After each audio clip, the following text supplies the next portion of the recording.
Dear listeners, we would love to get to know you better. Please write in the comments which country and city you are watching us from. Thank you. Everything is said, she thought. By the time he understands what has happened, it will be too late, and he will no longer be part of this family. Then my daughter can be with someone deserving of her. The woman looked down, snatching the framed photograph of her daughter with that man she disapproved of. She sneered as she thought, an engineer of all things. She could have married someone much more distinguished, someone with power and influence, unlike her father. Well, she would have her chance again, whether she wanted it or not. The woman stared into the mirror and was astonished at the older person looking back. She cringed at the wrinkles that adorned her once beautiful face and the gray that insidiously crept into her once lustrous blonde hair. She turned away and smirked. No matter what, her daughter would succeed where she failed. She just needed a little push. Now that her two granddaughters were grown and out of the house, there was no longer a reason to wait. It was time to make a change. I want you out of this house now, I calmly told my wife of 22 years, shaking my head. She was still striking, standing just under 5'11", with her blonde hair cascading over her sleek shoulders and slender waist. I always knew Dani had a temper, much like her quick-to-anger mother, but normally she would have calmed down by now. I say normally with a hint of sarcasm. This time, she was pulling out all the stops. Ain't going to happen, Dani. Now, do you want to tell me what I did wrong this time? My wife stood there, her deep blue eyes radiating frustration. Don't give me that innocent act. You know damn well what you did. I am not going to live with a liar. That's good to hear, Dani. Neither will I. What did your mother do this time? My mother has nothing to do with this. You have humiliated me for the last time. Get out. Get out. No, I said coolly. This is my home, and I am not going anywhere just because you say so. If you don't want to be with me or in the same house, then you can leave. As for me, I'm going to grab a beer, head into the family room, sit down, and watch the game. You're welcome to join me when you're ready to calmly discuss whatever I've supposedly done. Dani screamed a few unintelligible phrases, and I watched as her long, slender legs turned and stomped off to the bedroom. Seconds later, the house shook when the bedroom door slammed shut, followed by the metallic click as she locked it, as if that would keep me out. I settled back in my favorite chair, a well-worn green fabric recliner, and smiled as I popped the tab on my beer, hearing that distinctive hiss. I switched on the cable and thought about how I should feel upset or worried about the latest conflict with Dani, but I just didn't care. There was a time when I would have, when we first started dating and maybe during the first couple of years of marriage. But not now. After 22-plus years of her temper and indignation, coupled with raising two spirited daughters, I learned how to tune out the noise. I clicked on the game and grinned as Hunter snagged a high fly ball.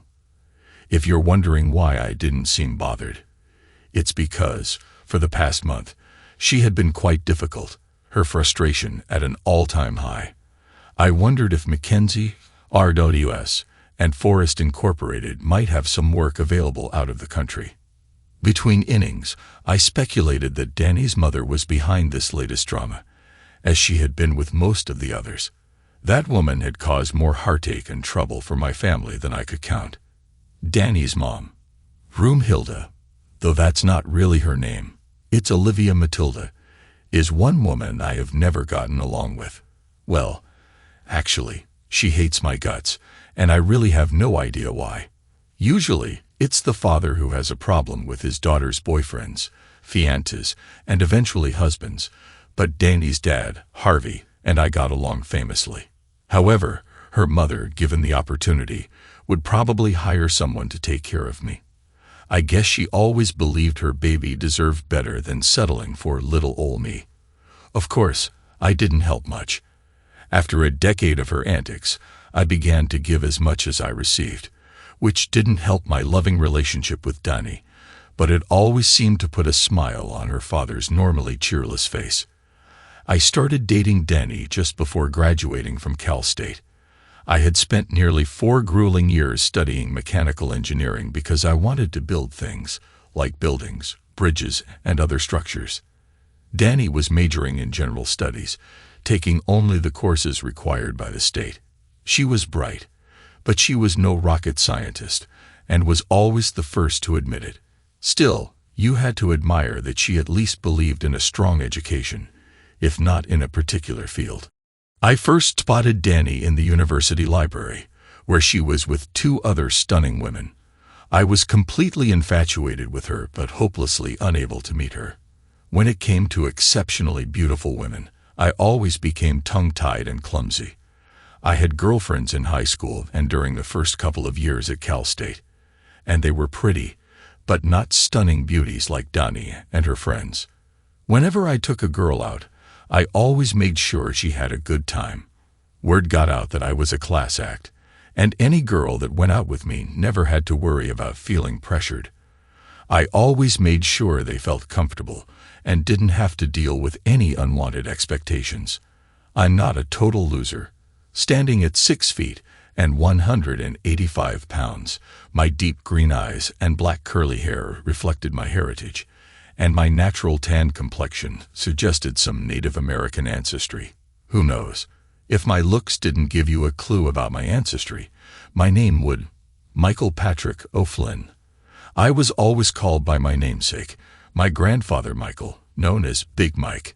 My 5 brothers and 2 of my 3 sisters always called me Little Mike.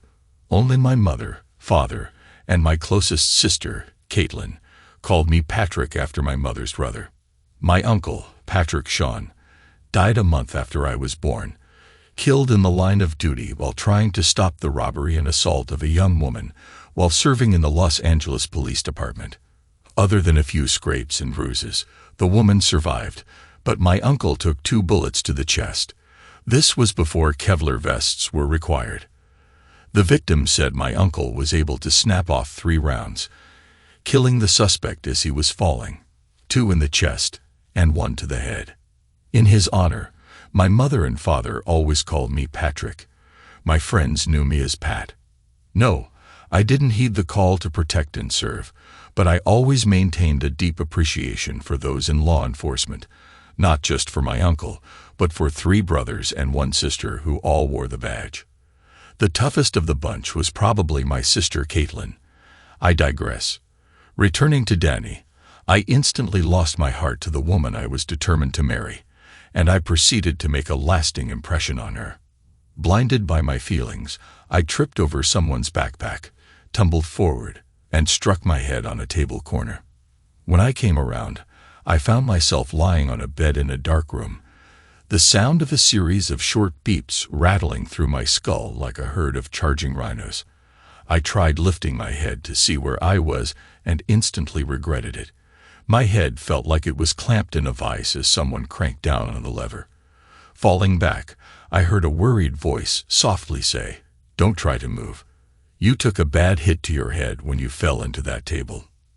This time, I didn't try to see who owned those comforting words, nor did I attempt to speak, as I quickly passed out. I guess it was morning because, when I awoke, there was daylight streaming in. I tried to rub my head, but my hand was smacked away. "Don't touch the dressing," ordered a rough but feminine voice. Opening my eyes, I saw what could only be Nurse Ratched from One Flew Over the Cuckoo's Nest. She was attractive and blonde, wearing one of those old-fashioned hats that looked like tiny folded paper boats, the kind I used to float down the gutter. She appeared to be around 40, with a permanent frown attached to that pretty face. "Mr. O'Flynn, I will not tolerate any attempts to touch or disturb your dressing. Do I make myself clear?" I nodded meekly and made sure both hands were resting at my side. "Thank you," she snapped, turning to leave the room. "She can be a bit much," a soft voice muttered. "Nurse Alcock nearly tore my head off when I touched your cheek."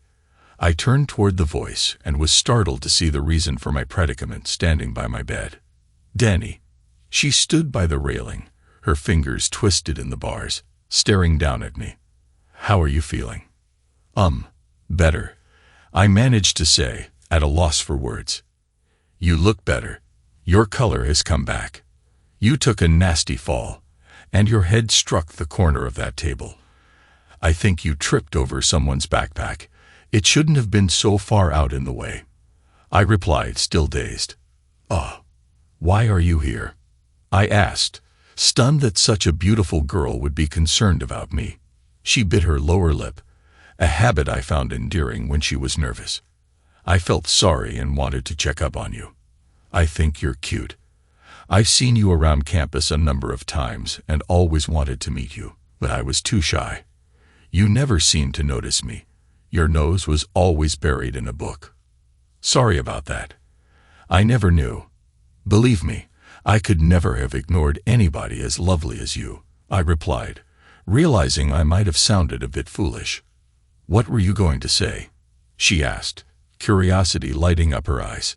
I really don't want to say, I admitted, chiding myself for my hesitation. She took my hand and held it, urging me to please tell her. Looking into her sky-blue eyes, I melted. Since I'd known her, I had never been able to resist those precious eyes of hers. It was because of you I tripped and fell in the library. Her eyes opened wide in shock at my statement. What? I smiled and quietly said, yeah, when I turned and saw you for the first time, standing there with your friends, I lost my balance and fell. The next thing I know, I'm waking up here. I'm sorry, but I get kind of clumsy around beautiful girls. Danny was staring at me with a huge smile. You think I'm beautiful. I think you are the most exquisite and extraordinary girl these eyes have ever seen. I wanted to meet you, but, well, you saw, I said, and we both laughed. When Danny realized she had giggled at my accident, a horrified look emerged on her face, and she began apologizing. Oh God, Patrick, I'm so sorry. This isn't funny. You were badly hurt, and the campus nurse thought you had suffered a concussion. Embarrassed, Danny ran from the room. Feeling bad, I never had the chance to thank her for being with me, but I suddenly realized she called me Patrick. How did she know I went by my middle name? Once out of the hospital, I summoned the courage to find Danny and ask her out. Our relationship turned into a whirlwind courtship.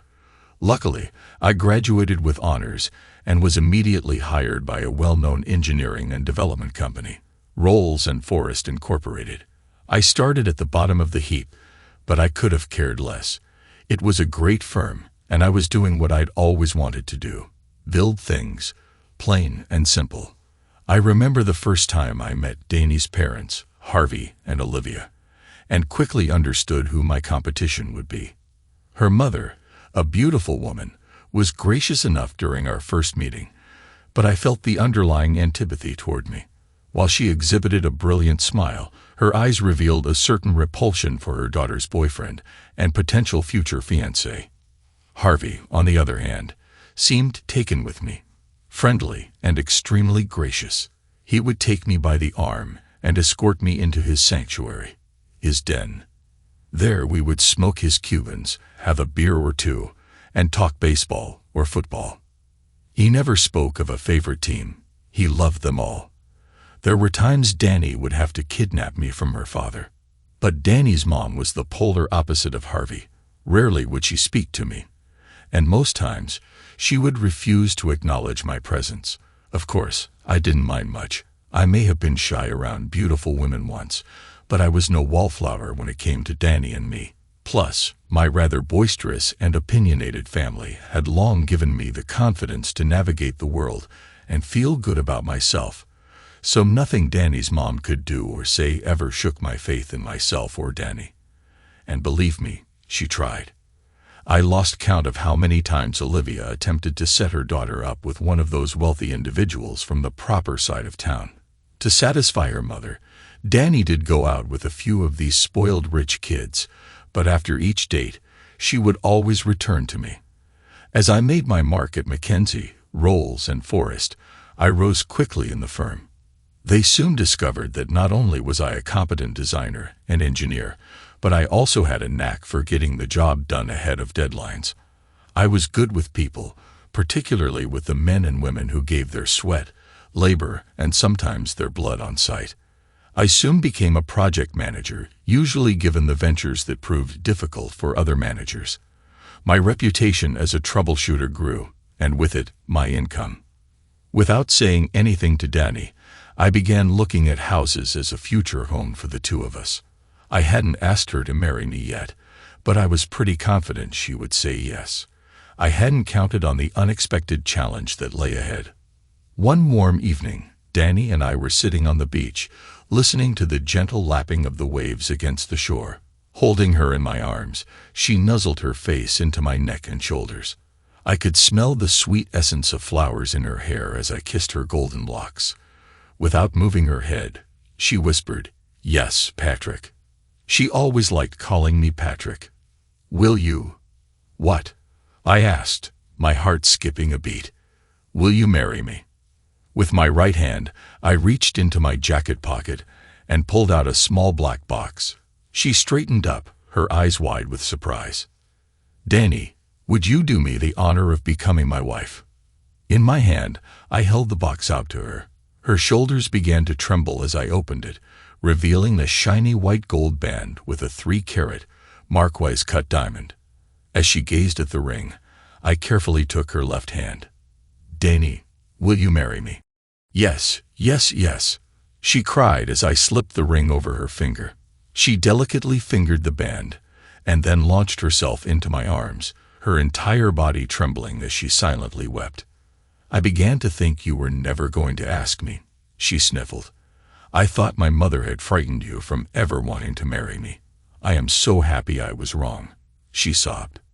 I gently took her chin in my grasp and lifted her face, her eyes wet from tears. I leaned in and softly kissed her lips. Pulling back, I said, "Nothing could have kept me from marrying you, Danny. You are so precious to me. I love you so much that at times it hurts to breathe. Oh dear God, I love you so much," she cried, pulling me tight against her, our lips meeting again. I did the traditional thing and asked her father for her hand in marriage, which he gladly approved. I think it infuriated Danny's mother when we announced our engagement. My family held the mother of all celebrations. With great reluctance, Olivia accompanied Harvey to the O'Flynn home, where they began to comprehend the magnitude of their latest addition to the Doofus family. All of the O'Flynns and the Cooleys were there. Both my mother and father came from large families and were known for their longevity. Hell, even my great-great-grandfather, Seamus Michael O'Flynn, was still alive at 98. He couldn't get around much, but the great patriarch still had a terrific thirst for the amber liquid. Of course, it had to be Irish whiskey. Danny's family wasn't as large and nowhere near as diverse. They came from old money. Harvey's family wasn't small. He had 2 brothers and 1 sister, but both his parents had passed away. Olivia was an only child, survived by her estranged father, whose whereabouts were unknown. Like her mother, Danny was also an only child. The one hiccup in our engagement was the selection of churches for the wedding. Danny had a Methodist upbringing, while I was Roman Catholic, reflecting my Irish heritage. The solution came from Danny. We would first be married early in the morning in her church, and then rush off to my family's church minutes afterward. The reception would be held on neutral ground, a large ballroom of a very old and extremely popular hotel. I didn't confide in Danny that my mother's youngest brother was the owner of that hotel. The weddings and the reception went off without a hitch. The Protestant church was small but filled to capacity. The wedding was a quiet, brief, and gracious affair. The O'Flynn church was grand and also filled to capacity. The wedding was long and generous, as most Catholic weddings are, full of rituals and procedures. However, we managed to survive. The reception, however, was another matter entirely, lively and loud, complete with spirited entertainment and music, coupled with a smattering of energetic congratulations toward the bride and groom. It was a typical Irish celebration. Danny and I were finally able to sneak out just after 2 in the morning. I later heard the party continued until well after 4. We spent our honeymoon in Hawaii, as far away from any living relations as possible, and had a wonderful time together. I have no doubt Katie was conceived in Kauai in a quaint little bed and breakfast. 2 years later, Ashlyn was born. Katie was the image of her mother, with full blonde curls and deep blue eyes. Ashlyn had wavy black hair and the deepest emerald eyes I've ever seen. Along with Danny, both were my life. Over the years, the girls took after Danny with their extraordinary beauty and grace. My wife taught them well, the ways of people and how to understand them. Katie was the princess, and many times I had to endure the anxieties of fatherhood when it came to boys calling on her. Katie became the most popular girl in school and went through all the trappings of a beautiful young woman. She became head cheerleader and queen of the prom. But because of her mother, Katie never lost herself in her popularity. She always remained level-headed. Ashlyn definitely displayed my side of the family. She was a tomboy, rambunctious and full of energy. Several of my brothers taught her the art of self-defense, and she became extremely proficient in the study of Aikido and Taekwondo. By the time she turned 16, Ashlyn was a third-level black belt and boasted over a dozen trophies from her matches. She was also bilingual in French and Spanish. French from her mother and Spanish from my sister Caitlin. Because of her job with the LAPD, Caitlin believed being proficient in Spanish would be extremely helpful. Ashlyn was now currently studying Mandarin Chinese. I often wondered why. Also a gorgeous creature, Ashlyn had her father's dark features and deep green eyes, with her black hair cascading to the small of her back. Ashlyn broke many hearts, and she was also Katie's protector, whether Katie wanted it or not. Years later, I found out that during the last week of Katie's senior year, she went with several of her friends for a senior ditch day. Unknown to her, her friends had made plans to meet with some boys at a beach house. While there, Katie was talked into drinking a glass of wine, but she didn't know one of the boys had spiked the bottle with a concoction of his own, a mixture that altered their state of mind. Soon, all three girls were under its effects and quickly found themselves in a difficult situation. There was a fight among the four boys regarding Katie, as they all wanted attention from her. The biggest of the bunch swept the semi-conscious girl into his arms and strolled into a back bedroom. As he set Katie on the bed, he heard a loud crash and screaming come from the front room. He grinned, thinking the guys were fighting over the other two girls, and leaned down over Katie. Just as he was about to do something inappropriate, the bedroom door slammed open. "What the hell?" he bellowed, turning in surprise to find a young woman with black hair standing in the doorway, dressed in an old pair of torn jeans, a black t-shirt, and worn work boots. The young man smiled and said, "You'll have to wait your turn, cutie. Just give me a few minutes." The doctor would later inform the boy's parents that he suffered a fractured jaw, 2 broken ribs, and other injuries. All 4 boys were arrested for possession of drugs, drugging the girls, attempted assault, and other charges. The parents of the boys considered suing for injuries to their sons, but their attorneys advised against it.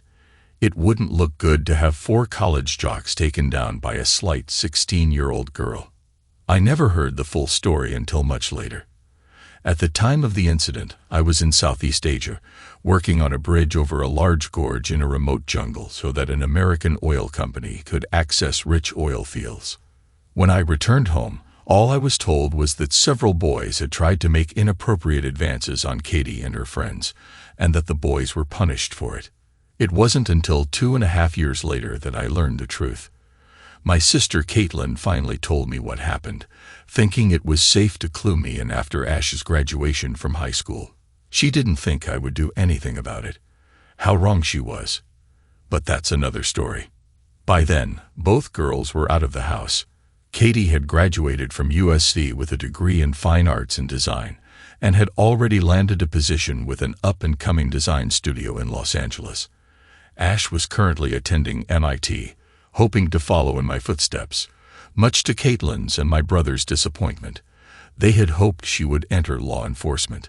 I was surprised by Ash's choice of career when she told me, and I couldn't have been prouder. Danny always liked to say I had tears in my eyes. Maybe. The home seemed so empty after the girls left. It was hard for me, but it must have been terrible for Danny. When Katie was born, Danny became a stay-at-home mom, much to Olivia's distress. With my salary, we could well afford it. However, Olivia was incensed and compelled to remind her daughter that she was losing her independence and freedom.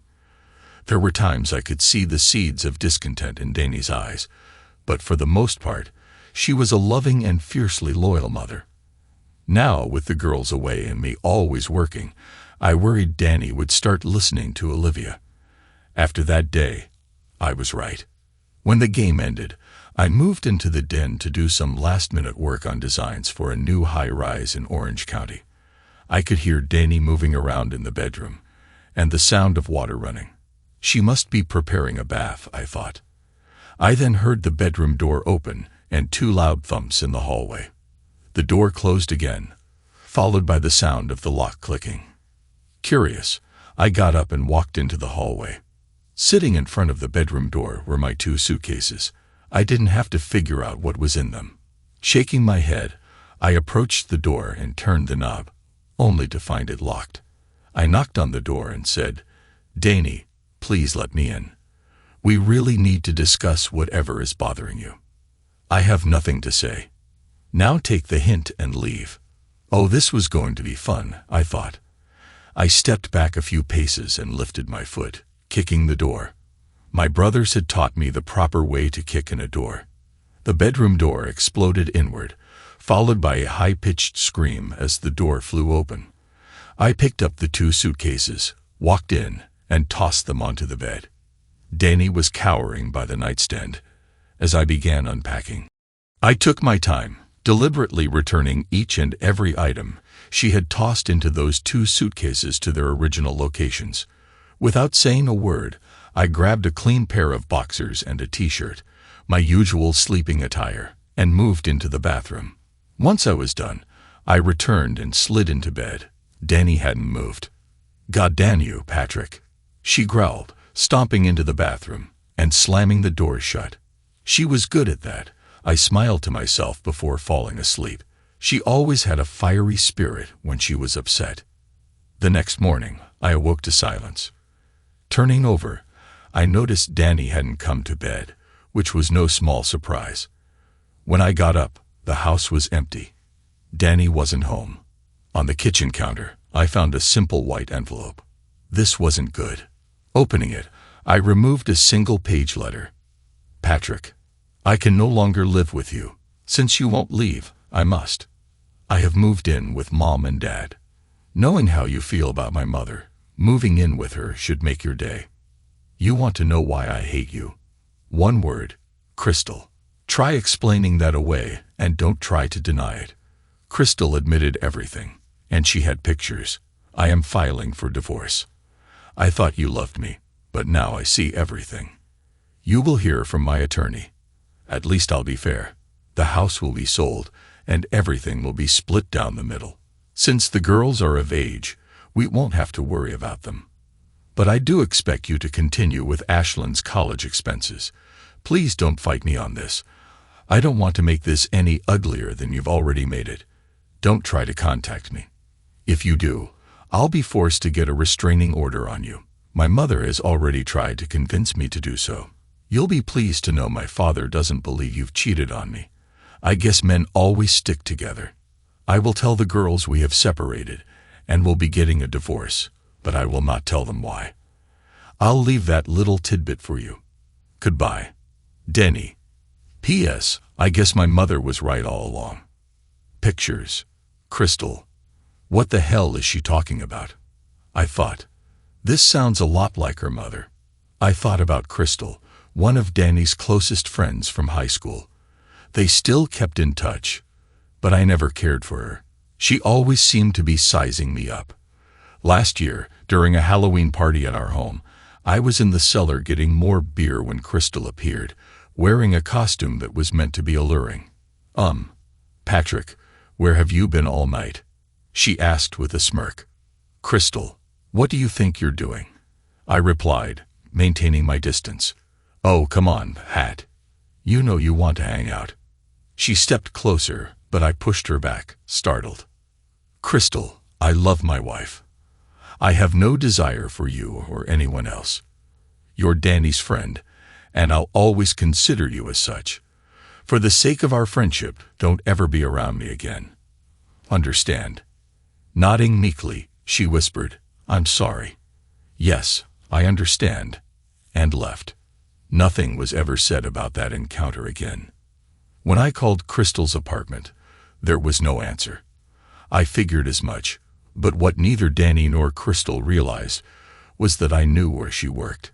Crystal was a dancer at a gentleman's club on the outskirts of town. At 2 o'clock in the morning, I waited outside the club, next to her little red spider. The side door swung open, and the girls started pouring out, followed by their escorts and the bouncers. When Crystal saw me standing by her car, she said something to two rather large men who glared at me as they approached. I continued to lean against the fender of Crystal's car. "What the hell are you doing here? You've got 10 seconds to get the hell out of here before I make you regret it," the largest of the two warned. Just as he was about to grab me, a couple of shotgun sounds echoed through the parking lot, causing the two men to freeze. Ignoring the bouncer, I approached Crystal, who was now frozen in place. One of the bouncers moved toward me, but Caitlin stepped out of the shadows and said, "I wouldn't." He gasped as he stared at the petite woman holding a semi-automatic 12-gauge shotgun aimed at him. Two large men stepped out from behind a parked truck, one holding a similar weapon. "On your stomachs now," my brother Brian ordered. Both bouncers dropped like stones to the pavement. "Well, long time no see, Chris. How have you been?" I asked. How did you find me?" she whispered. "Crystal, I make it my business to know about my wife's friends. Did you forget my brothers and sister are cops in this city? Are you that stupid?" She looked around frantically until suddenly her shoulders slumped. Closing her eyes and sighing, she opened them and looked at me. "What do you want?" "You already know the answer to that. Who put you up to this, and where did you get the photos?" "Patrick, you already know who's behind it. She's hated you from day one for taking her baby girl away. As for the pictures, it's digital magic. Olivia hired some guy to follow you around and take pictures. Once he got a few good ones, he took some of me and merged them. Not bad, either. I kept one because I've always wanted you." "How much?" I asked. "10K. Olivia paid you $10,000 to set me up." "Yep. That is one vengeful witch. I played up to Danny for 4 weeks. Once I showed Danny the pictures and told her about our little affair, dear sweet Olivia paid me the money. I have to say, it took a lot of convincing to get Danny to believe me. I couldn't have done it without the photos. Even then, she didn't want to believe it. I told her I'd always had a thing for you and seduced you a couple of years back. We had this off and on situation during those 2 years, Patrick. She wanted to kill me. She was so devastated." "Who was the photographer?" "Don't know. Some guy. Mr. Pie something. Olivia is the one who gave me the pictures. So, what are you going to do now, Patrick?" "I'm not going to say anything to Danny, and I know you won't hurt me." "There's nothing you can do to convince her I was lying." I smiled and reached into my shirt pocket. Her sneer vanished when she saw the recorder.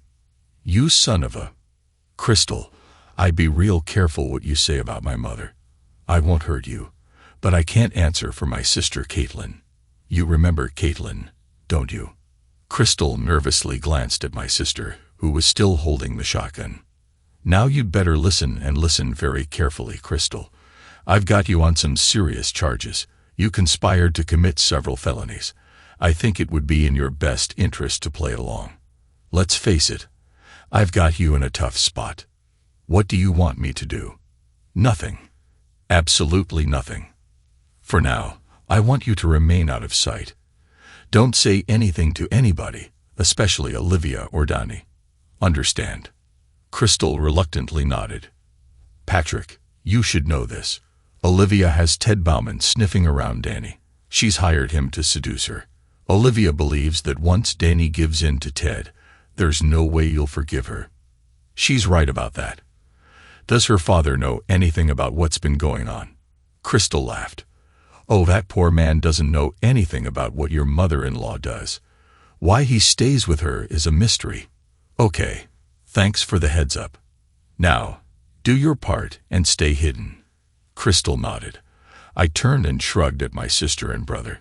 Just as quickly as they appeared, they vanished. The two bouncers slowly got up, still a little worried. As I left, going over my mental checklist, I thought, Crystal is taken care of. Now Ted Bauman. Ted would be easy. Fast cars, hot women, booze, and drugs. He was into all of it. His parents had paid a small fortune to bail him out over the years, and it cost them a lot to make certain charges disappear. Besides his looks, good old Ted did have one thing in his favor: his inheritance, when his old man passed. That was something Olivia wanted her claws hooked into, and Danny was the bait. As I said, Ted did have the looks. He was tall, with long, wavy blonde hair and gray eyes. The 40-year-old spent most of his time either at the gym or on the tennis court to maintain his athletic physique. Daniel Philip Bauman considered himself quite the catch, leaving a trail of broken hearts behind him. And Danny was evidently his next target. Ted Bauman loved to drive expensive cars and was currently cruising around in a silver Bentley Continental GT convertible. My brother Brian managed to stop him for running a red light and issued the man a citation. Brian laughed when he told me he nearly took Ted to jail for refusing to sign the ticket. He actually had him cuffed and in the back of his patrol car until Ted finally agreed to sign. I guess you have to let these guys go when they finally decide to cooperate. That night, I sat just down the street from my in-laws' house and waited. Sure enough, a silver Bentley convertible pulled into the driveway. Activating the camcorder, I watched as Ted got out of the car, sauntered up to the front door, and knocked. Soon, the door opened, revealing Olivia, who smiled and hugged him. She vanished when Danny appeared, smiling as Ted took her hand and kissed it. With a pleased expression, Olivia waved and yelled for the couple to have a good time. This was getting better and better. Thankfully, his car was facing the same direction as mine, so it was easy to follow them.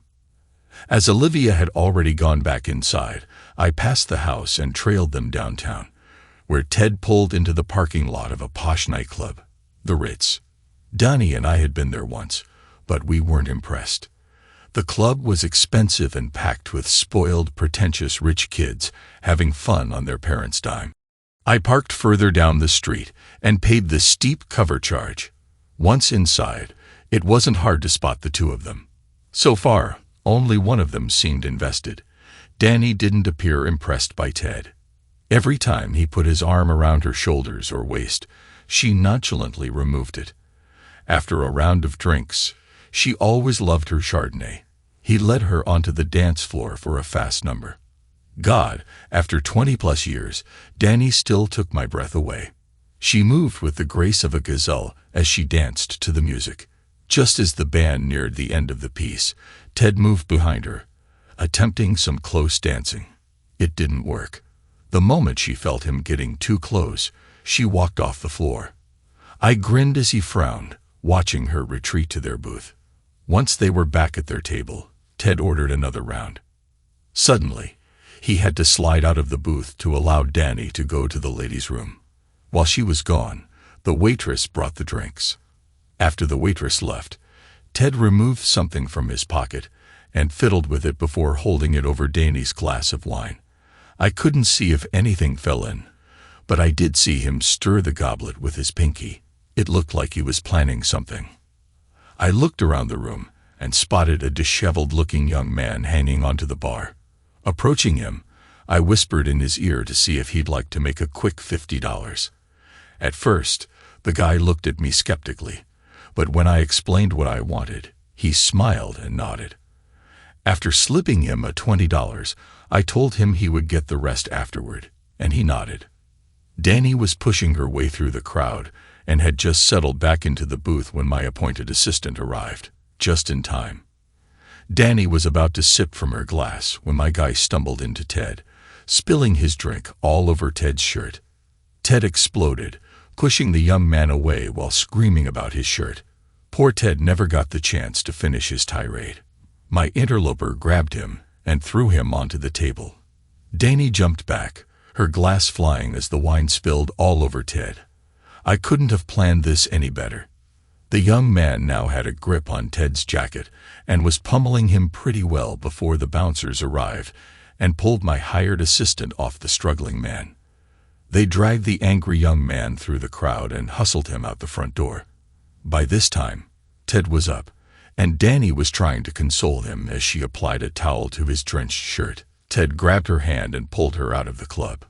I saw them rush to the parking attendant, and when I turned around, I saw my hired hand standing there with a huge grin.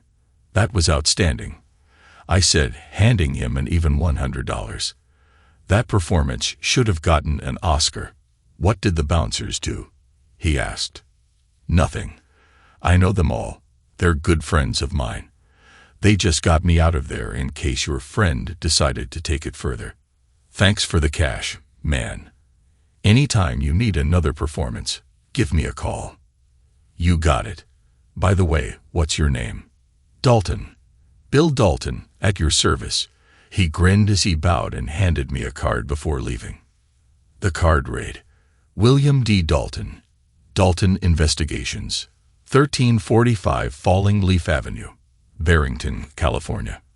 I laughed when I realized this guy was a private investigator. He might come in handy after all. By the time I reached my car, Ted's Bentley was just pulling out of the parking facility. I dropped down behind a truck as Ted roared by. With Ted's angry demeanor, I doubted Danny noticed my truck. Hopping in, I took off after them, but the guy was so bent on his own agenda that he was long gone before I got up to speed. I decided to go back to her parents' home and wait. When I arrived, the Bentley was already in the driveway, but both Ted and Danny were not in the car. They must already be inside. No sooner had I thought that than the front door opened, and Ted came out, with Olivia in pursuit. I watched as they spoke, Ted nodding while Olivia became animated. After several minutes of this, Olivia smiled and hugged him before he was finally able to break away and get in his car. Olivia stood there frantically waving as the Bentley backed out and left. "Olivia, why don't you marry him?" I thought. She probably would given the chance. But I didn't believe Ted would want to have anything to do with her, not just because of their considerable age difference. Olivia turned and walked back to the house, never noticing my truck as I passed. I followed the Bentley convertible as it drove along the freeway until it reached the off-ramp to Notting Hill Boulevard. Ted was going home, I guessed. He decided he needed a drink because the Bentley pulled into the parking lot of Daunt's Den, a local dive. I strolled into the bar and found Ted sitting in a booth with a platinum blonde sitting on his lap. He had his head buried so deep that he never noticed as I sat across from him. The blonde took notice, tapping him on the shoulder. When Ted came up for air, his companion pointed in my direction. "Who the hell are you?" he snarled as the blonde moved herself off his lap. I calmly said, "Let's start on a friendly note, shall we? You've already had one fight. Do you really want to mix it up again?" He stared at me for a while before answering, "What do you want?" "That's better. What does Olivia Doofus want from you regarding her daughter, Danny?" Surprise flashed across his face before he regained his composure. "I don't know what you're talking about. And I don't know any Olivia." I grabbed him by the throat and wrenched him across the table. "Listen up, you clueless fool. You went out tonight with my wife, Danny O'Flynn." With that statement, his eyes grew enormous. "I know Olivia is behind it, and you're going to tell me everything. Understand?" I squeezed his neck and watched as his face began to turn a nasty shade of purple. Releasing him, Ted grabbed his throat and gasped for air. In a whisper, he said, "What do you want to know?" "Everything," I growled. "Mrs. Doofus, Olivia, left a message asking me to call her. When I did, she asked if I remembered her daughter, Danny. I told her I remembered her from high school and college. I tried to get her to go out with me several times, but she was involved with some local boy at the time. Mrs. Doofus told me Danny was seeking a divorce from her husband for cheating on her, and that maybe Danny might be interested in seeing me again. If I was, she could set it up for me. The strange thing was, she wanted me to really put the moves on her daughter and seduce her, and she would compensate me for my time and effort. Of course I agreed. I had always dreamed of being with Danny. I stared at this man and asked, "Why would you need to be compensated? You've already got money." "No, not really. My father keeps me on a small stipend. He only gives me enough to survive. The Bentley's my father's. Any extra cash helps, so of course I agreed. Who was I to argue against a mother who wanted her daughter to have a good time on her dime? Mrs. Doofus was the one that set up the date tonight. What did you put in her wine?" I saw the knowing look in his eyes, but he was playing dumb. "Listen, we can do this the easy way, or I can make this very uncomfortable for you." Okay. Yeah, I slipped her a little concoction. I don't know what it was. Her mother gave it to me in case I needed to loosen her up a bit. I never did find out if it would have worked, he admitted, looking at me with wide eyes. "You did that, didn't you?" I smiled but didn't answer. "Okay, here's what you're going to do. I want you to keep up the ruse of trying to charm Danny." He shook his head and said, "Hell, this family is whacked. First her mother, and now her husband. What is it with you two?" He stopped talking when he saw my expression. "Let me finish. First, I want you to keep Olivia happy, knowing you're pursuing her daughter. She knows that if Danny has an affair with you, it will mean the end of our marriage. That is what this is all about. Second, I want Danny to decide how important our marriage is to her.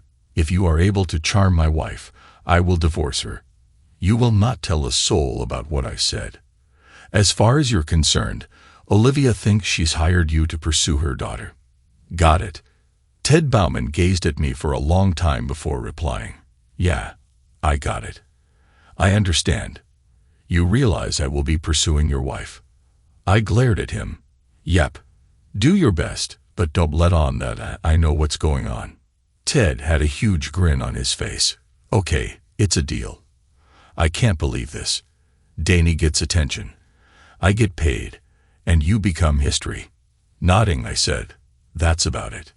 Ted asked one more thing. "When I pursue your wife, and I will, you're not going to take any action against me." "No, you're safe, but you will be named in the divorce if it comes to that, and you will tell me where and when you try to charm her." I held out my hand and said, "Take this. Keep it with you. When you take her out, turn it on, and I'll hear everything the two of you say and do." In my palm was a tiny transmitter. Taking the small device, he said, "That's cool. You need confirmation. Well, unless you've got anything else to say, I am out of here." Ted stood and walked to the entrance, stopped, turned, and stared at me.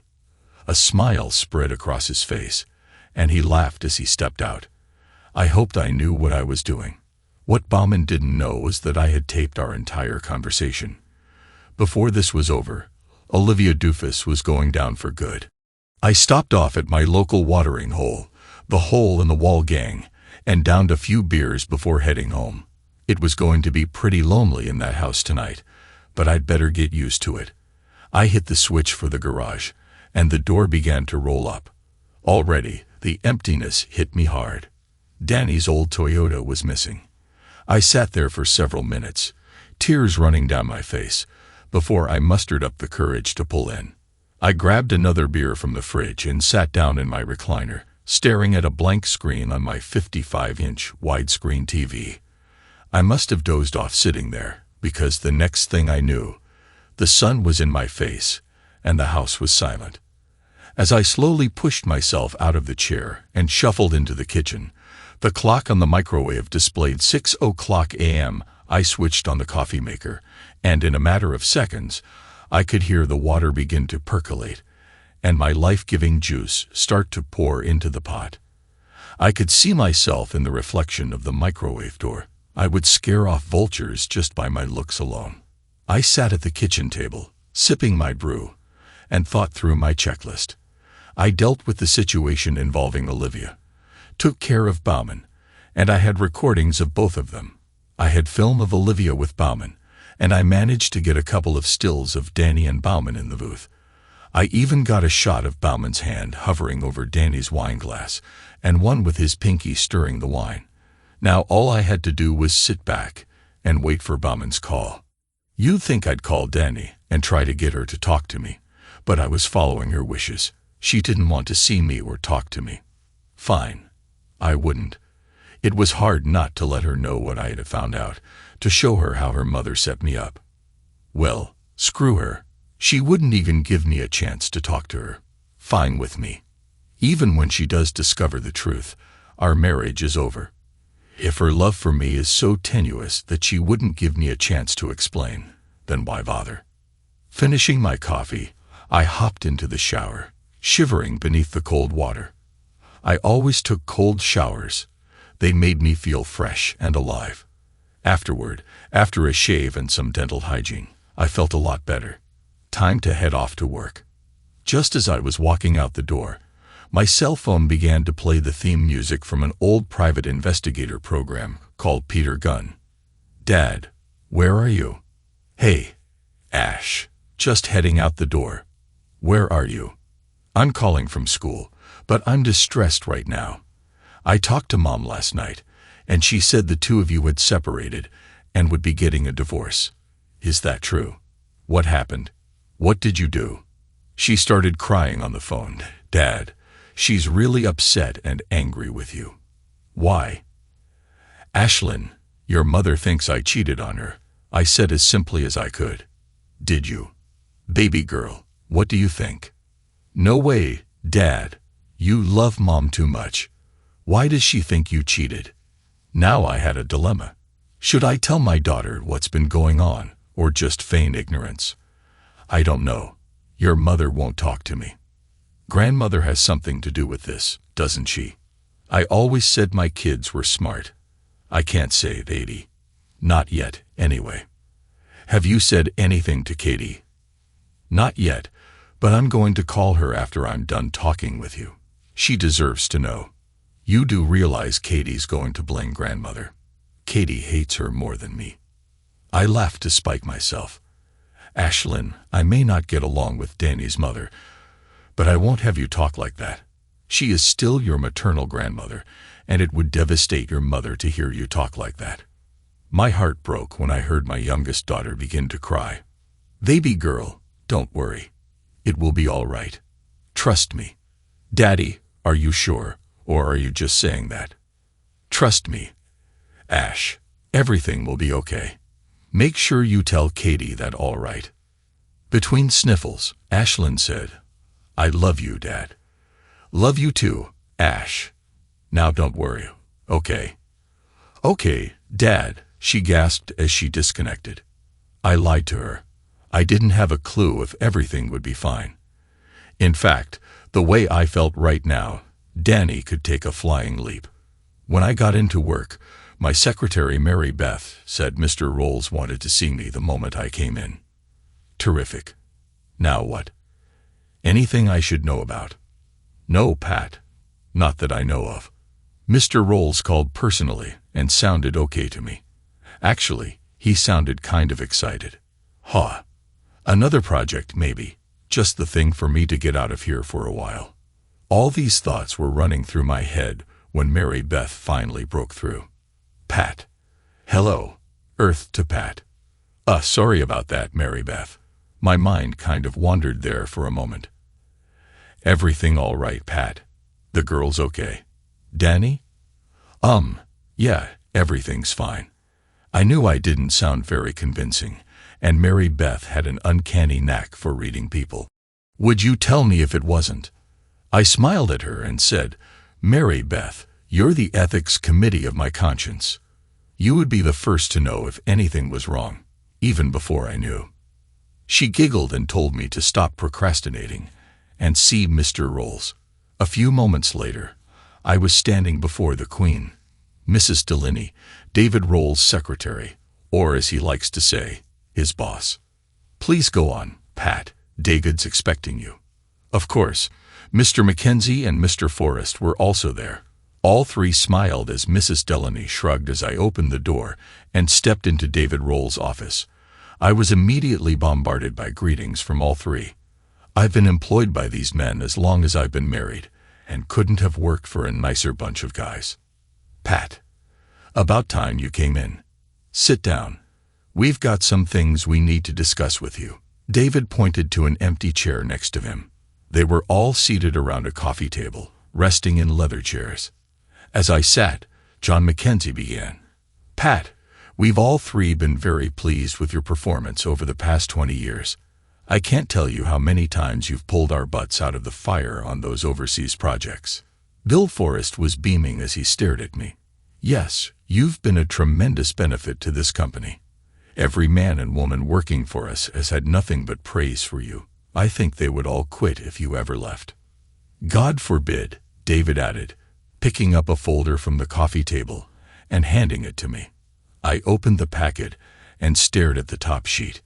As I read the first paragraph, I discovered I was holding my breath. I started getting a little dizzy and gasped for air. My eyes ready to pop out of my skull, I stared at the three men and said, "Are you sure about this? There's got to be another candidate that is better qualified." All three laughed. Bill Forrest said, "Pay up." Smiling, John Mackenzie reached into his pocket and pulled out a $5 bill, handing it to Bill while chuckling. David said, "Bill bet that you would say that." John foolishly took the bet, but I think it was mostly for show. Again, all three laughed. Finally, David said, "Pat, without a doubt, you have proven to be the most valuable member of this company since we first hired you. As John said, you have saved this company from disaster on numerous occasions. Everyone looks up to you. Actually, this is overdue. We should have made you a partner a long time ago. Will you accept?" I was speechless. They were making me a full partner in the firm. I just stared at them. I didn't know what to say. "Pat," asked David, "you going to be okay? I know this was a lot to handle at once, but we really want you as a partner. You have the respect and admiration of all our clients and our competitors. You didn't know we knew about all the offers you turned down." I shook my head and chuckled. "I didn't think you knew. When I told them I wasn't interested in leaving, I thought that was the end of it." David smiled and said, "Hell, they called us asking if we could loan you out. Of course we refused. You had enough on your plate with us. Your work reputation, and especially your loyalty to this company, is what convinced us to offer you a partnership. I hope you will seriously consider it." Do I have to stay in an office? "Pay up," Forrest repeated. "Damn it, Pat, you're costing me money." Mackenzie growled good-naturedly. "No," David said, laughing. "We want you to be our eyes, ears, and hands. We figured you'd want to keep your hands dirty. So yes, you'll have your own office, but no, you don't have to always be there. You'll have your own executive assistant. Have anyone in mind?" I saw the sly looks each one of these men gave one another. "Yeah, I do have someone in mind. Mary Beth Winters."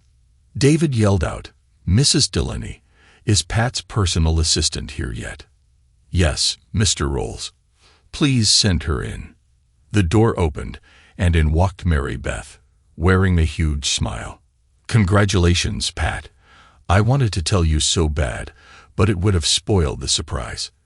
Plus, I wasn't really sure you would want me as your personal assistant." "Thank you." I stood and embraced Mary Beth. "There is no one here that could put up with me like you. I should thank you for your support." She beamed as I turned to the three men, now standing, and said, "Thank you. I've loved this company since the first day I started here. What you have done here is way beyond what I deserve or expect. I am proud to be your newest partner." By this time, Mrs. Delaney had entered with a young man who was carrying 6 glasses and a bottle of champagne. Unbelievably, Mrs. Delaney stepped over and hugged me. "It's about time these three made you a partner, Pat. Congratulations." The three men laughed as the glasses were passed around. David raised his glass and said, to new partnerships, a long time coming. Mackenzie, Rolls, and Forrest raised their glasses and sipped. Then Mrs. Delaney held her glass high and toasted, to Mackenzie, Rolls, Forrest, and O'Flynn. This time, we all raised our glasses and drank. All three men shook my hand and patted me on the back as everyone began filing out of the office.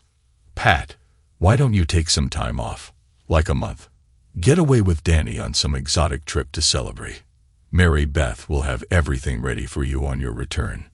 I thought I hid my misery when they mentioned Danny, but Mary Beth saw right through me.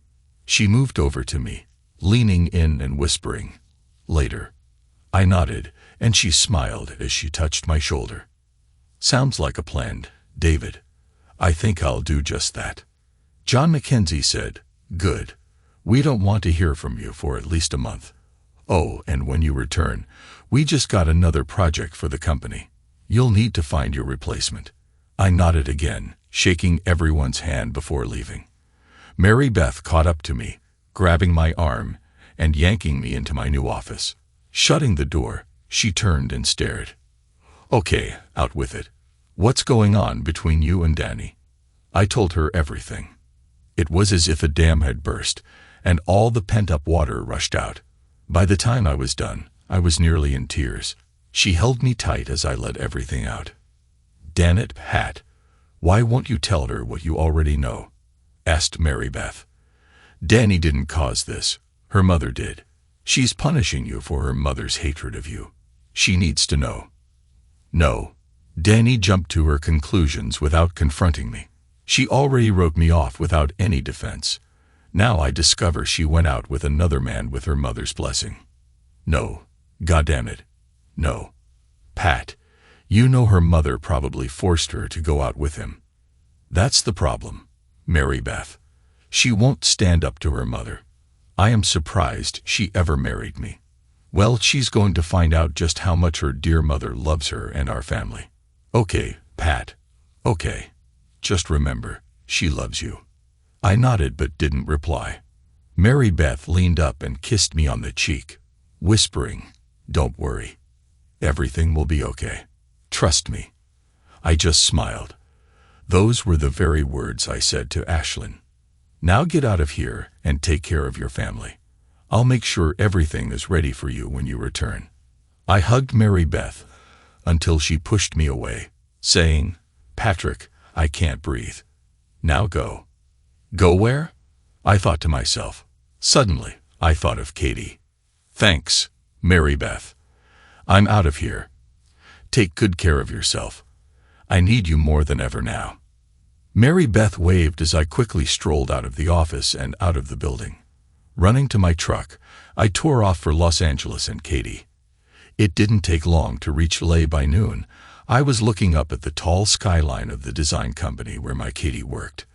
Once I found a parking garage, I marched into the lobby and asked for Stellar Wind's design studio. I was directed to the 5th floor. Now I was standing in front of an exceptionally gorgeous receptionist, asking if Katie O'Flynn was available. The beautiful redhead looked up at me with her striking blue eyes, biting her lower lip as she asked, "May I ask your name?" "Patrick. Patrick O'Flynn. Any relation to Katie?" Yes. She's my daughter." "Get out. There's no way a handsome guy like you has a daughter as old as Katie." "Yep. I'm afraid so." "Can I see her?" "You most certainly can. In fact, I'll let you see anything you like, if you get my drift." I must have turned 12 shades of red and gulped as she punched a button. "Sam, what's up?" I smiled at Katie's voice. "There's a gorgeous guy standing in front of my desk, and he says he's Patrick O'Flynn. He even says he's your father. Say it isn't true." I heard my daughter laugh. "Oh my God. Dad's here." "Sam, stay away from him. He's off limits. Understand?" "Oh, fine. Just come and get him before I do." Sam stared at me like I was something on a hook while I waited for Katie. "Please hurry, baby," I thought as I gazed around the bustling office. "Daddy, you're here. Oh my God, you're actually here." Katie ran into my arms, hugging me, and then kissing me on the cheek. "Oh, save some for me," Sam teased. "Katie, stop it. Sam, he's mine. Come on, Dad. Let me show you around." Holding my hand, she took me past the double doors into the back. Everywhere, people were hustling around, carrying reams of material and paper. Most of them were pretty young, about Katie's age. "What are you doing here, Dad? Does this have something to do with what Ash told me? Are you and Mom really having problems? Ash said something about a separation and maybe divorce. Dad, what did you do? Why would Mom leave and want a divorce? Did you have an affair? God, Dad, why would you do something like that? What about Ash and me? Did you even think about us?" Katie's questions were rapid fire and nonstop as we walked along the corridor. People turned and stared as we passed by. Finally, she shoved me into a small office and forced me into a tiny metal chair with a small wooden seat and backing. Sitting next to me, she waited. "Okay, Katie. First of all, I am not having, nor have I ever had, an affair. I have never cheated on your mother. I've never even been tempted, so get that out of your head. Second, for some reason, your sweet, lovable mother has gotten the idea that I have, and she won't even let me talk to her. She moved in with your grandparents, and she is the one seeking a divorce. Not me." "Oh my God. Mom's living with Brumilda," Katie exclaimed. "Where did you hear that?" I asked, flabbergasted. "Oh, come on, Dad. Ash and I must have heard you say that 1,000,000 times. You think Ash, and I don't know that Grandma has never accepted you, that she wants you out of Mom's life. When and how did you girls figure that out?" "Dad, Ash mentioned it to me when I was 12, and she was 11. She noticed it first, and after she confided in me, we began to watch the two of you. We were proud of the way you tolerated the situation. Sorry, Dad, but I've learned to call it when I see it. Ash, and I knew that our dear, sweet grandmother was always trying to put you down in front of Mom, and how she always controlled Mom." I just stared at Katie, marveling at how my two girls had matured. "Well, somehow, I'll figure out a way to get your mother to talk to me. Anyway, I've got some exciting news, and I had to tell someone in the family." Katie's eyes widened with anticipation. "What? Tell me, Dad. What is it?" "I've been made a full partner. The company is now Mackenzie, Rolls, Forrest, and O'Flynn. How does that sound? What do you think of your old man now?" Katie just stared at me. I wasn't sure if she understood the gravity of my partnership. Suddenly, she screamed and jumped into my lap, wrapping her arms around me in a huge hug. "Oh my God. That's terrific, Dad. A full partner. Oh my God. I don't believe it. Does Mom know?" I just looked at her, my eyes rolling, and she giggled. "No, I guess not. But Dad, she'd want to know. I just know she would. You have to tell her." I shook my head and mumbled, "How am I to do that? She won't even talk to me, and she's under guard by Brumilda. Maybe I can tell her." "No, neither you nor Ash will say anything to her. Understand?" Katie looked down and said, "Yeah, I understand. Look at me." My beautiful daughter looked up at me. "Promise me you will not tell your mother, and you will not have Ash do it." "Damn it, Dad. Mom needs to know. Promise me." Reluctantly, she nodded and said, "I promise. Neither Ash nor I will tell her." "Thank you. Now, can I take you out to dinner?" "I'd love it, Dad." Can I bring a guest?" "Sure. One of your friends." "My God, not Sam, is it?" Katie laughed and said, "No, not Sam, though you might not get out of the building. No, it's my boyfriend." "Boyfriend?" "Well, Dad, kind of more than just a boyfriend. We're living together." "What? Does your mother know?" "Of course not. You think I'm suicidal. Jack wants to marry me, but I keep putting him off. I don't know if I'm ready to settle down just yet. But I love him." "What about Ash? Does she know?" Yeah," Katie said quietly. "I swore her to secrecy." Shaking my head, I said, "Fine. You better bring him along. I think it's high time I met your boyfriend. How about Lowe's at 7? Sounds great, Dad. I'll see you there. She hugged me again and planted a kiss on my cheek before she asked, You think you need an escort to escape from the building? I laughed, thinking of the receptionist. Nah, I think I can handle it. Laughing, she replied, I don't know. Sam can be a force herself if you're not careful. See you at 7. As I walked into the hallway, I heard Katie punching numbers into her phone. I turned to stare, and she grinned, saying, Only business, Dad. I did promise I wouldn't call Mom, you know. I nodded, grinning, and left. As I passed through the lobby, a voice purred, I hope to see you again real soon, Daddy. I smiled at Sam as she blew me a kiss after sensually licking her upper lip. Take care, Sam, I said as I stepped into the elevator. Just as the doors were closing, she teased me with those smoldering eyes. I heard her giggle as I closed my eyes and shook my head. I drove around LA, taking in the sights and deciding to do a little browsing along the jewelry mart. It was amazing the kind of deals you could get with cash. Soon, it was nearing 7, and I headed to Lowe's restaurant, known to have the best prime rib in the country. Katie and a young man stood by the entrance as I approached. She spied me, gave me a big hug and kiss, then stepped aside to introduce me to her boyfriend. Dad, this is Jack Hennessy. Jack, this is my father, Patrick Michael O'Flynn, the newest partner to the largest development company this side of the Rockies, Mackenzie, Rolls, Forrest, and O'Flynn Incorporated. I had to admit the lad was handsome in a rugged way. His dark brown hair was well-groomed, and I could see the intelligence in those hazel eyes. The young man was dressed casually, but it was well chosen for the likes of Lowe's. It's a privilege to finally meet you, sir, said Jack as we shook hands. Jack, it's good to meet you. However, I prefer you call me Pat. Okay, yes, Pat. Katie has told me so much about you. As he mentioned my wife, he failed to see the quick look exchanged between Katie and me. Let's eat, I said, wanting to move the topic away from her mother. After dinner, the three of us stood in front of the restaurant as Katie chastised me about her mother. Dad, I agree with Ashlyn. Someone needs to tell Mom what has been going on and what Grandma has been doing to break you two up. God, Dad, how can you let her get away with this? I sternly looked at her and warned, Katie, promise me you won't say anything to your mother. Promise me. She looked at Jack for backup, but he held his hands up and said, Katie, this is a family thing. I am not taking sides in this. Katie huffed and spun back to me. Okay, I promise.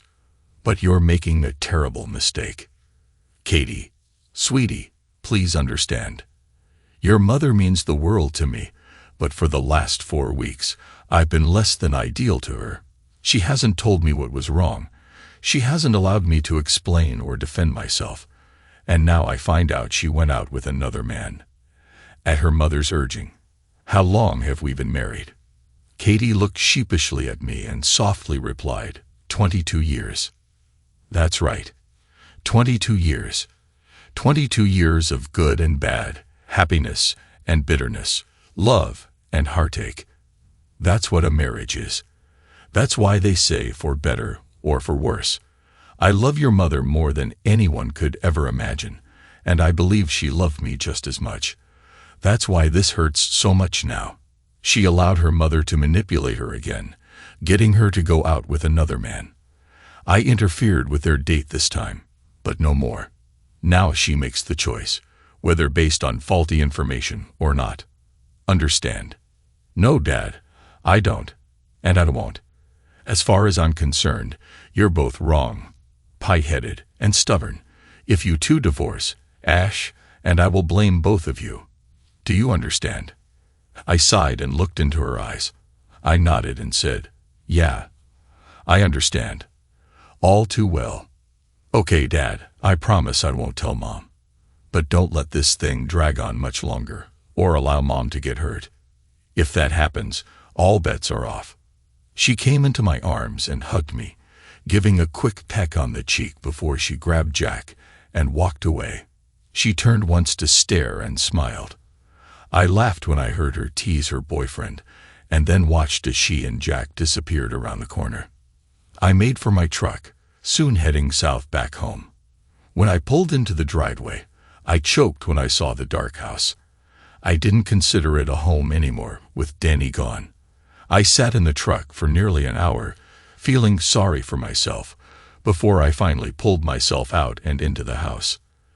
As I stepped in, I saw the flashing red light on the phone, indicating someone had left a message. Checking the machine, I found 3 messages waiting. The first message was from that Ahole Bauman. Mr. O'Flynn, you'll be happy to know Danny has agreed to go out with me again. I promise you, this will be a very special night. And yes, I'll provide proof. Don't you worry about that. I thought you'd like to know I have reservations at Chez Rance, he said, almost giggling like a little boy with a new toy. A penthouse suite at the Hilton Towers. Make sure you don't interfere. I could hear the scorn in his voice. God, I wanted to reach through that phone and rip him apart. Chez Rance was a very expensive and exclusive French restaurant that was hard to get reservations at, and the Hilton Towers was the most prestigious hotel in the area. He knew he was at war and was setting his strategy. The second call was a surprise. Danny. She sounded sad and lost.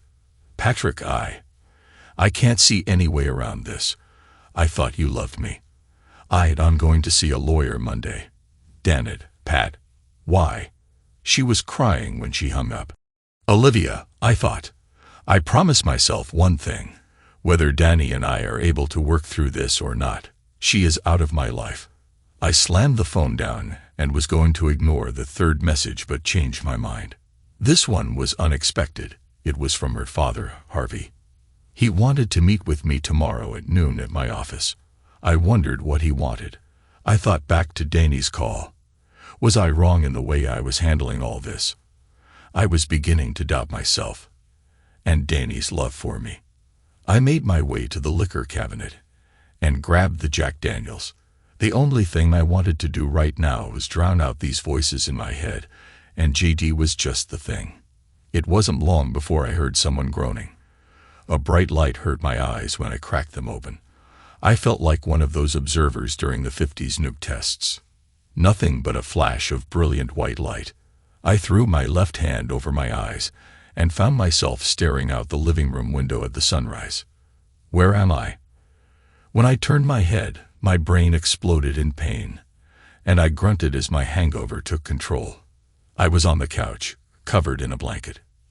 Now who the hell threw a blanket over me? I muttered. I felt my stomach rumble, and that familiar feeling I get before I have to pray to the porcelain god began to course through me. I tossed the blanket on the floor and crawled off the couch to stumble into the bathroom. I just made it to the toilet as I vomited into the bowl. I just wanted to curl up and die. I rested my chin on the toilet rim and closed my eyes. I didn't want to budge. This was my spot, my chosen location to die. Jesus, it smells in here. What did you do? Blow both barrels at the same time. God, Pat, the only time you're like this is from drinking too much. Leave me to die in misery alone, I muttered through the drool. Haven't you done enough to me? I couldn't turn my head to look at what was once the love of my life. I heaved more of my stomach into the commode. You mean you don't understand? I wasn't the one to set up house with my best friend. Danny, why the hell are you here? You wouldn't talk to me. You wouldn't tell me what I did to upset you. You wouldn't let me try and defend myself. You left to live with that mother of yours, and you started dating other men. Then you leave a message saying you're going to see a lawyer, which tells me it's over between us. So I ask you, what the hell are you doing here? Get whatever you need and let me die in peace, okay? Without saying a word, Danny turned and left. Thank God, I thought, as I retched yet again, offering further sacrifice to the gods. When I finally got control of my stomach, I managed to push myself up and stand.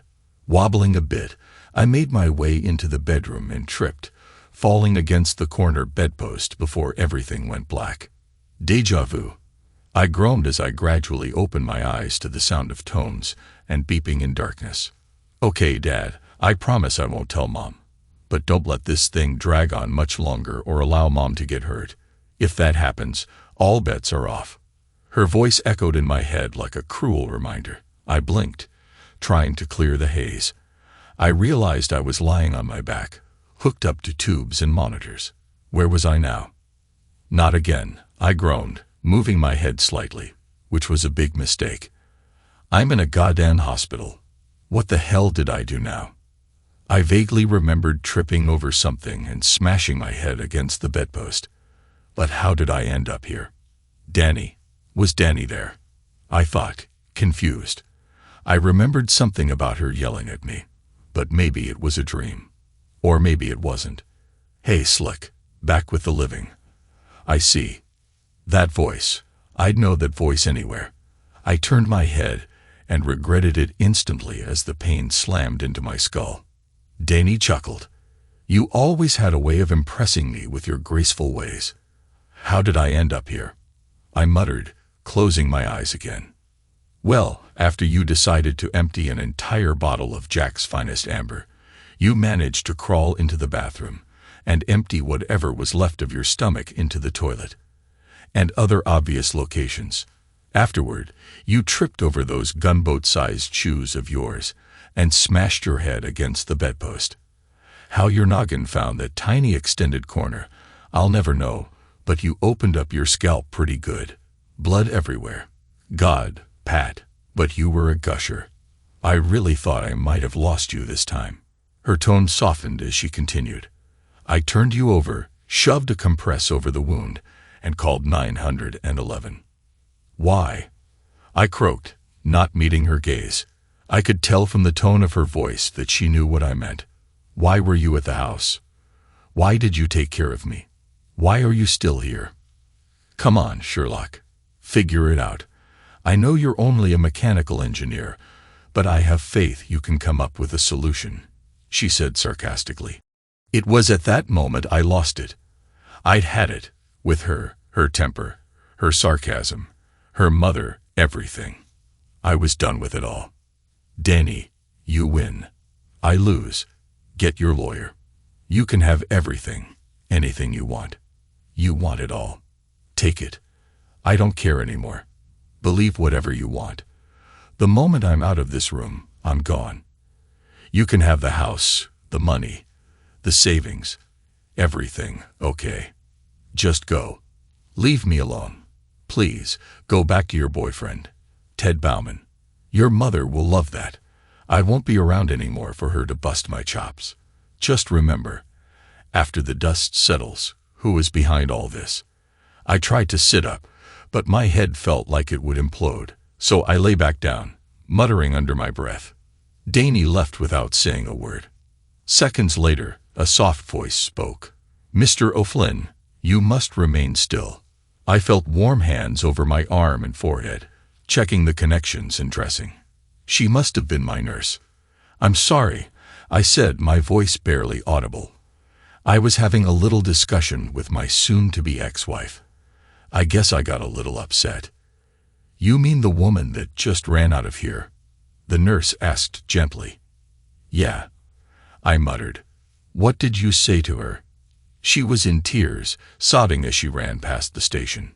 Nothing really. I just told her I give up. That soft voice continued in a whisper. For someone who won, she looked so sad, so defeated. Really, she was crying. Oh yes, I've seen it before, but usually for someone who has lost a loved one to illness. She must love you an awful lot. I didn't say anything further. The nurse fussed over me for another minute, but before she left, she touched my cheek and said, "Don't give up on her." A tear trickled down my face, and I began to cry. I hid my face in my arm and sobbed. All my anger, frustrations, and heartache boiled to the surface.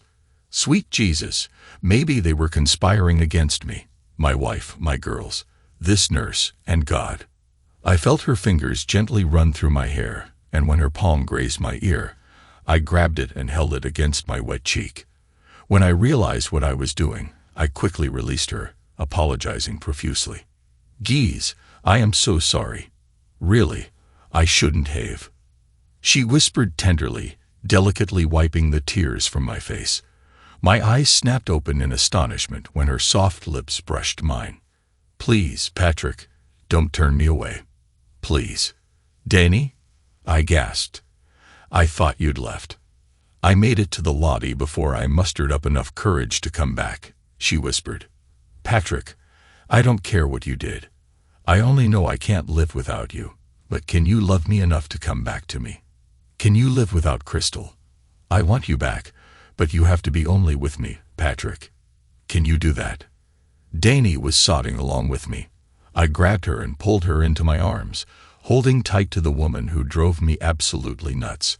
I wanted to tell her that nothing had happened between me and Crystal, and that her mother made the whole thing up. But I didn't want to lose what we had right now.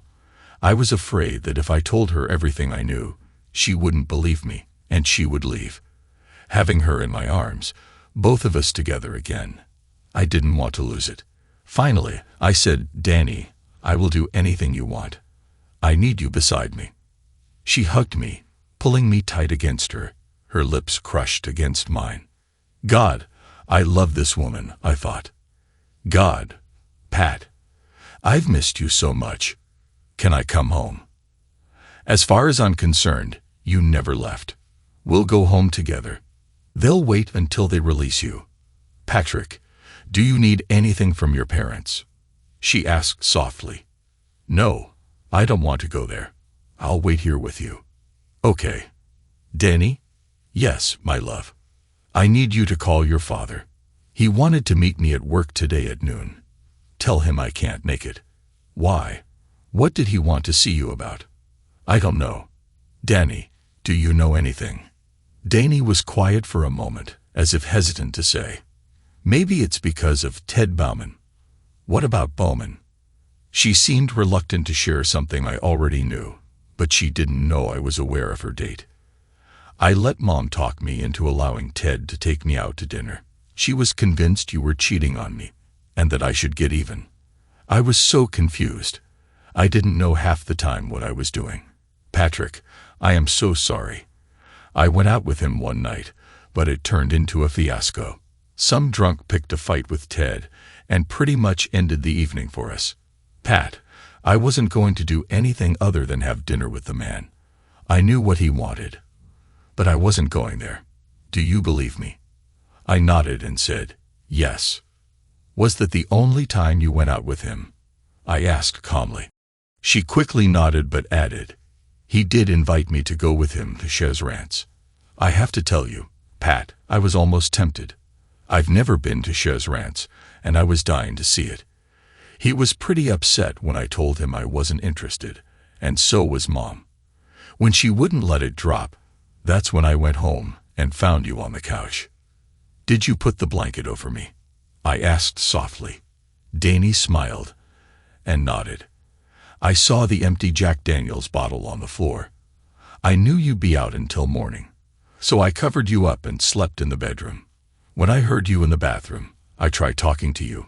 I wanted to help you, but you were so angry. I fled back to the bedroom.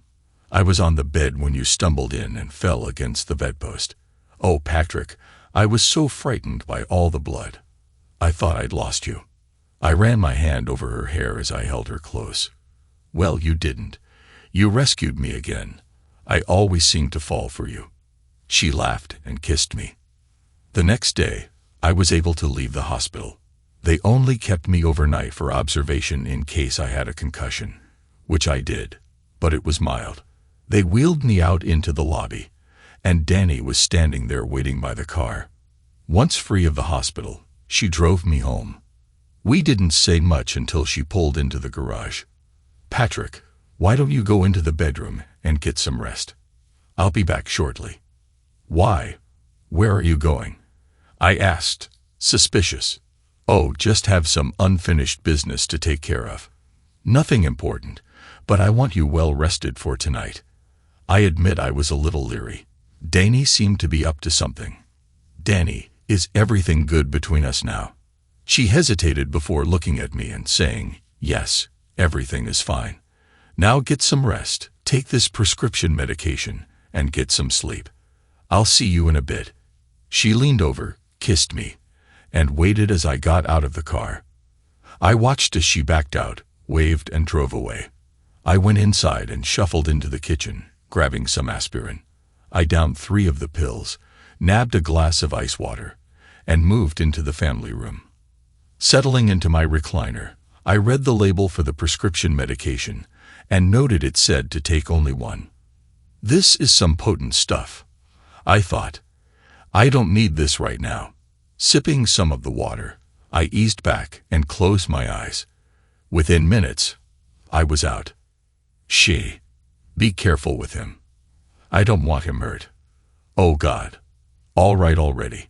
Help me with him. He's not lightweight. I don't know how long I slept, but I could hear Danny's voice and someone else talking. It sounded like they were trying to pull me out of the chair. They must have thought I had taken the meds and was knocked out. Something wasn't quite right about all this.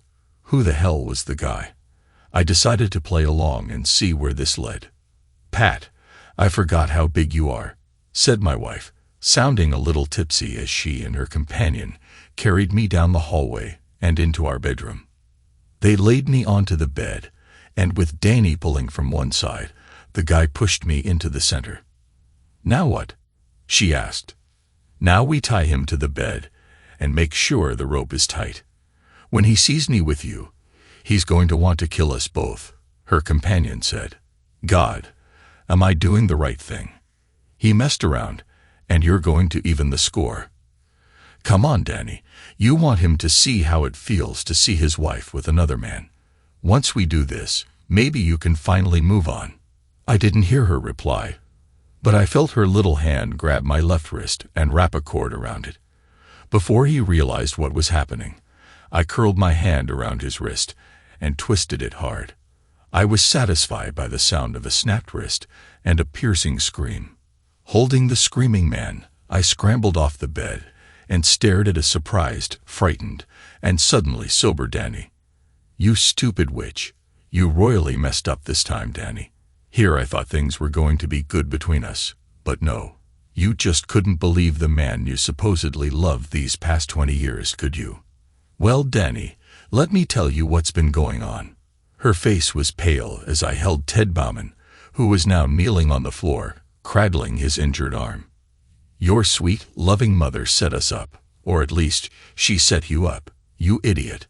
Olivia paid Crystal $10,000 to pose for some sleazy private investigator. He doctored photos to make it look like Crystal and I were involved. Crystal was paid by your mother to deceive you. You're crazy, Pat. My mother would never do that. You're just trying to deflect the blame for what you and Crystal did. And like the coward you are, you won't admit it." I stared at her, fury and rage twisting the woman I loved into something repulsive. I looked at Ted Bauman, kneeling on the floor, holding his injured limb, whimpering. He flinched as I stepped over him and reached into the closet, pulling out my voice recorder. I threw it at her. "When you have the time, listen to what you refuse to believe, you stupid witch. I'm out of here. Make sure you and this low-life piece of trash are gone by the time I get back." I looked at Ted and shook my head in sympathy. "You fool. I told you what would happen if you tried anything funny. All bets are off now. You're on that recorder too, you idiot. Oh, and both of you, don't worry about destroying that recording. I've got copies for my lawyer." Stopping in the kitchen, I grabbed my bag from the hospital, snagged the keys to my truck, and bolted from the house. Seconds later, the neighbors heard the screech of my tires as I tore out of the neighborhood. Danny stood there, her chest heaving from the confrontation. She was shaking with a mix of anger and despair. "That son of a witch has the audacity to blame my mother for his infidelity," she thought bitterly. "Ugh, my wrist hurts," cried Ted Bauman, still on the floor next to the bed. Danny stared at the moaning Ted and moved toward him, helping him sit on the bed. "Here, let me look at that. Oh God, I am so sorry, Ted. Pat must have injured your wrist when he grabbed you. We better get that looked at." Still holding the little voice recorder in her hand, she stuffed it into her pocket and helped Ted out of the house and into her car. At the hospital, she waited while his wrist was x-rayed, and then she sat with him until the doctor returned.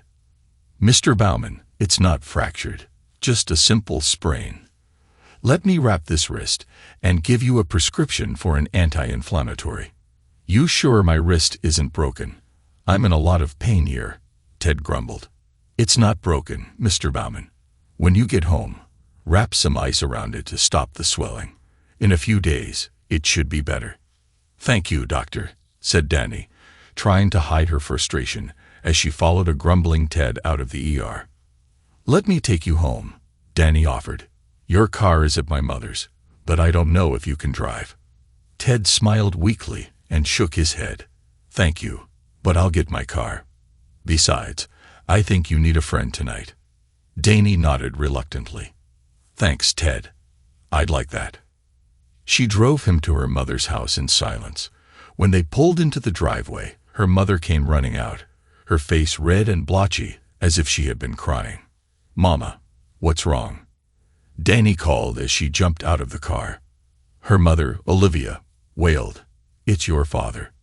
"Daddy? What's wrong with Dad? Is he all right? Where is he?" Danny asked frantically, running to her mother. He has left me," Olivia sobbed. "What? Why?" I don't know," Olivia cried as Danny helped her into the house.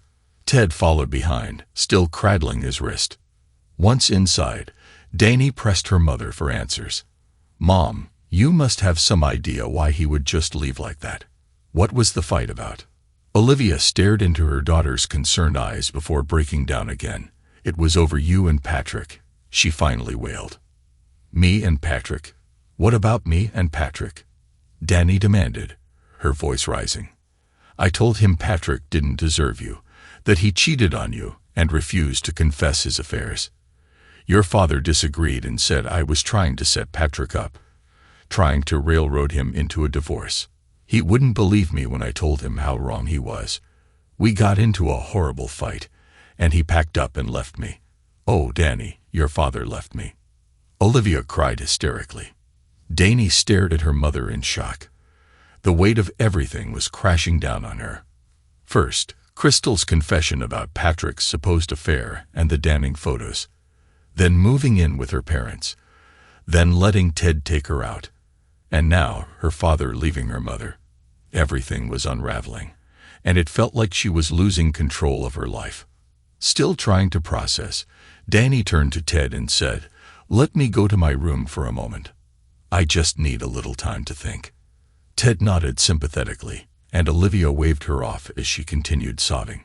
Danny went into her old bedroom and closed the door. She fell onto the bed and started crying. She missed Patrick terribly, but how could she forgive him when her mind still swirled with doubt? "What the hell is going on?" she sobbed. She sat up, wiped her tears, and smoothed out her clothes. As she adjusted her pants, she felt something in her pocket. Reaching in, she pulled out the small silver voice recorder Patrick had thrown at her. What did he mean by, "Listen to what you refuse to believe"? She wondered aloud. Sitting on the edge of the bed, she turned the recorder on. Immediately, she recognized Crystal's voice. Danny sat frozen as she listened, her heart sinking lower with every word. Crystal confessed everything. The fake affair, the doctored photos, and the money her mother had paid her. Patrick was right all along. Her mother had set him up. "Oh my God! Oh my God! Oh my God!" Danny cried. "Patrick, what have I done?" She buried her face in her hands, shaking with guilt and shame. Her sobs soon subsided, and she fell asleep clutching the recorder in her hand. Olivia was pacing in her own bedroom, fuming over Harvey's departure. "How dare he leave me for defending my daughter?" she thought bitterly. She rummaged through the closet until she found what she was looking for, her father's old Colt revolver. She remembered how he had taught her to clean and fire the gun. Opening the cylinder, she loaded it with 357 Magnum rounds, snapping it shut with a flick of her wrist. She dropped the gun into her purse, grabbed her car keys, and marched out of the house. Danny stirred awake when she heard the front door slam. She groggily realized the recorder was no longer in her hand and searched frantically for it. When she saw her bedroom door was slightly ajar, she realized her mother must have taken it. If she heard it, she knows she's been exposed, Danny thought, panicking. Dear God, what is she going to do? She jumped off the bed and ran to the window, watching her mother's car peel out of the driveway. I've got to find Patrick, she whispered, fear rising in her chest. Patrick sat at the bar, swirling the last remnants of his whiskey in the glass. The dim lighting of Mike's bar, the hole in the wall, did little to soothe the storm in his chest. He wasn't thinking about Danny, Olivia, or even Bauman anymore. At this point, he didn't care about anything. He just wanted the world to leave him alone. You think you've had enough, Pat? Mike's booming voice came from across the bar. Nah, Patrick muttered. I can still think. How about another Boilermaker? Mike eyed him carefully. Sure, but only if you promise to stay here tonight. No driving. You're in no shape. Patrick waved a hand dismissively. Yeah. No problem. Just as long as I can no longer see my wife's face banging around in my brain, then you can do anything you want with me. Mike laughed as he brought over another draft and a shot of Jameson.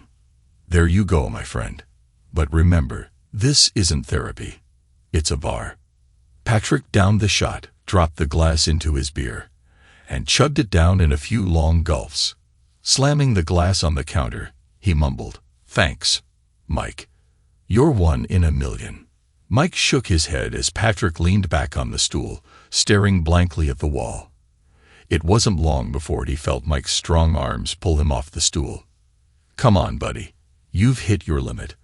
Let's get you to bed, Mike said, helping him to the small room he kept for regulars who had a bit too much. Patrick didn't fight it. He let Mike guide him to the cot in the back room. The next thing he knew, he was waking up to the searing brightness of sunlight streaming through the small window.